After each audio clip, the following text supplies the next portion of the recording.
ஆயுர்வேத மருத்துவம், சமண, சோதன, காயகல்ப மற்றும் தெய்வ வெப்பாகிய சிகிச்சைன்னு சொல்லக்கூடிய 4 வகையான அல்லது 4 நிலைகளான சிகிச்சையை இந்த சைனசைட்டிஸ் நோய்க்கு கொடுக்கறத நம்ம பார்க்கிறோம். சமண சிகிச்சை அப்படிங்கிறது பெரும்பாலும் முதலுதவி சிகிச்சை.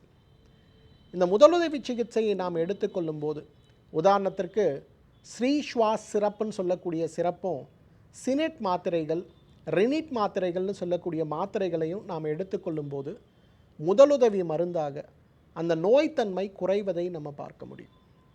ஏன்னா இன்றைக்கு நம்ம எல்லாருமே மருத்துவர்கிட்ட எப்போ வரும், ரொம்ப முடியல, எனக்கு உடனடியான எனக்கு ஒரு நிவாரணம் தேவை அப்படின்னு வரும்போது அந்த நிவாரணத்தை வழங்கக்கூடிய அழகான அருமருந்து எதுன்னு பார்த்தீங்கன்னா இந்த சமண சிகிச்சை தான். சமண சிகிச்சைங்கிறத உடலுடைய நோய் வாதமா பித்தமா கபமா, உடலுடைய அமைப்பு வாதமா பித்தமா கபமான்னு புரிஞ்சு அடிப்படையான மருந்துகளை கொண்டு முதலுதவியாக அளிக்கக்கூடிய சிகிச்சைக்கு தான் சமண சிகிச்சைன்னு பேர்.